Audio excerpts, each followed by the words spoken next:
What up, mga solid subscribers na, okay guys. Meron tayong papanoorin ngayon. Ito po yung kay Jiro Pages na. Very big shout kay Jiro Pages na. Isa to sa mga YouTube channel talaga na guys na pinapanooran ko pag ako manonood ng mga SB19 contents, no. Sabi, ang title niya rito is SB19 discovered her as a potential girl group member 4 years ago, no. So sino kaya ito, no? Potential member 4 years ago, no. So makikita po natin ito, no. Very big shout kay Jiro Pages, no. Kanya po itong video na papanoorin natin, na. Okay, tara, let's go. Ba siya ng future 1Z Entertainment girl group? Hindi ko na kumakanta siya, pwede siya sa girl group. Oo, pwede ka sa girl group talaga. Just yesterday, 1Z officially announced an extension of their training auditions until January 30. The agency made January 30, guys, may pag-asa pa lahat, no? Okay.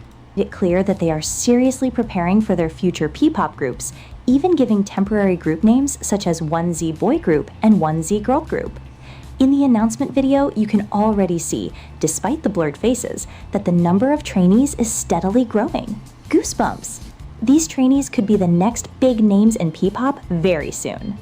Ako, guys, ay, ito. Napakita And na while ito we're sa on ito. this topic, Ay, do you remember this conversation this one housemate had with SB19 back in 2022 on PBB?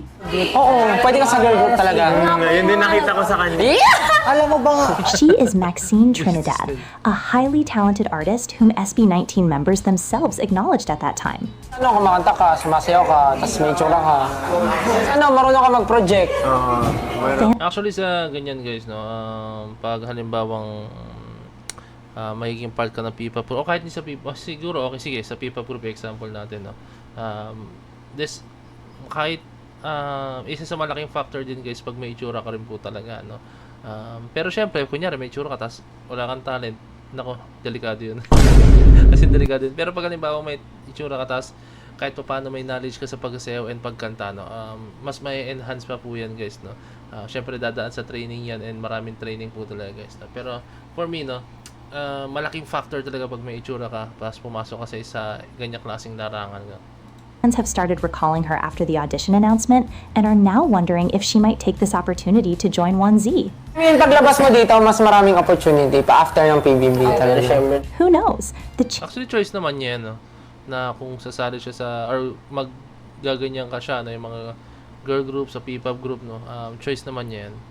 Ito, mas maraming opportunity. Maganda lang kasi syempre mismong sa SB19 mismo, no, and syempre kay Stel, no, nanggaling na may pwede siya, no, kasi since si Stel, alam niyo naman, siya ang dahilan kung bakit nabuo ulit ang SB. Hindi naman nagkawatak ang SB19, no, pero yung alam niyo na, yung unang-una pa, no, yung bago yung go up, no, isa si Stel sa dahilan, malaking parte kung bakit hindi nagkawatak-watak ang SB19, at saka kung bakit may SB19 po ngayon. Kaya ayun, kaya alam ni Stel kung sino yung mga karapat dapat din po talaga na sa mga ganyang klaseng bagay, no? Kasi syempre, pinagdaanan niya lahat yan, guys, no? As in, hindi siya yung to the point na anak ng isang producer or anak ng director or anak ng isang sikat na artista kaya nasali siya sa ganyan. Hindi, guys, as in, walang pangalan talaga. Actually, lahat sila, guys, na nasa SB19 ngayon, wala silang to be honest with you, hindi ko alam, pero comment down below. Pero sa pagkakaalam ko, wala sa kanila yung may kakilala sa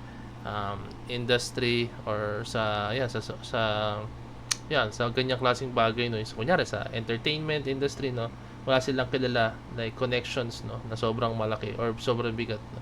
Lahat sila talaga is from unknown talaga sila before, guys, na kasi Hindi pa after ng PBB talaga. Who knows? The chance is truly once in a lifetime. We're beyond excited to see the new groups SB19 and 1Z are building. actually, guys, maganda yan kasi since alam niyo naman yung narating na SB19, no, and for me yung blueprint na gagawin nila, like kunyari mga trainings almost similar yan tsaka kung paano yung mga training or pinagdaanan before na SB19. So kung kayo gusto niyo maranasan yung mga yun, or kung gusto niyo rin, syempre lahat naman tayo, guys, gusto natin sumikat, no? Pero kung gusto niyo makuha rin yung kung gaano kasikat ngayon ng SB19, no, I think it's your time to shine na po talaga, no? Pero kung ang habol nyo lang is like kasali kayo dyan para sumikat agad, hindi kailangan, guys, talaga nasa puso nyo yung pagpe-perform, no? Hindi pwede kasi once na inisip nyo na sisikat lang, gusto nyo na sumikat kaya sumali dyan is may hirapan kayo na, sige, okay din yung sumikat, gusto nyo rin sumikat, pero at the same time, dapat nasa puso nyo rin yung pagsasayaw, yung pagpe-perform, yung mga ganyang bagay, no? Kasi once na pinush mo lang yan talaga, believe me guys, once na pinush mo lang yan ng dahil sa gusto mo sumikat or dahil sa pera, no? Ay sabihin nyo, ay, SB19, mapera na yan. Di ba? Baka isipin nyo gano'n ako. Yun yung inisip nyo. Maniwala kayo sa akin, hindi kayo magtatagumpay sa ganyang klaseng larangan. No? Kailangan yan talaga guys, imatag yung puso mo. No? Kasi kung gusto mo yung ginagawa mo. No?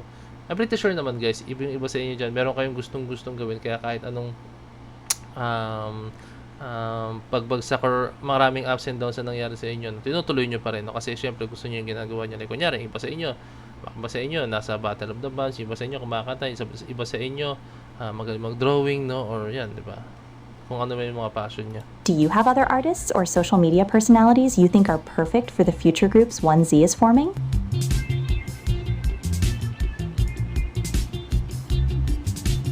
Ano to?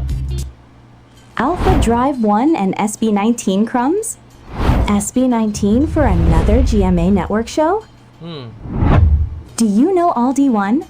They're currently the massive breakout group from Boys to Planet and have officially emerged as one of 2026's biggest rookie powerhouses. In a recent episode of Hello 82, the group played a This or That game where the featured Tagalog song was SB19's Dong. 아, 이건 나. 오케이, 나 알았어. 오케이. Member Song Hyun shared that he's somewhat familiar with the language, having lived in the Philippines from his 1st to 6th grade. 초등학교 6학년 때까지 이제 1학. No wonder he successfully guessed that it's a Tagalog song. Beyond the maknae recognizing the accent, the group visibly enjoyed Dom's beat, even jamming and dancing along to the song.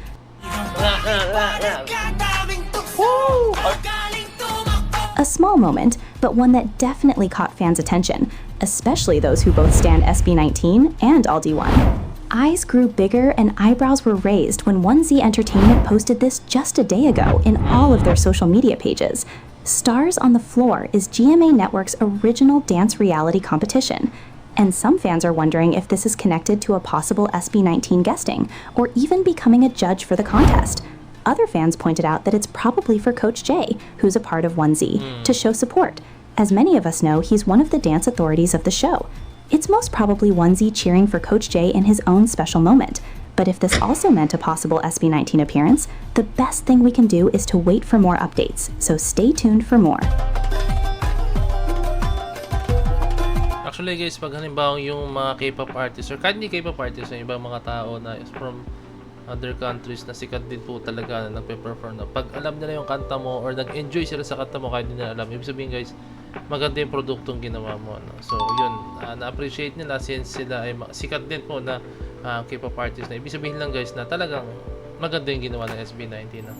And ayun lang, basta pag na-appreciate yan, o kahit nga, di ba, hindi ka nila naintindihan yung lyrics na, pero na-gets nila yung vibe, na-enjoy sila. No? So that means solid talaga yung mga ginagawa ng SB19. No? So, ayun lang guys.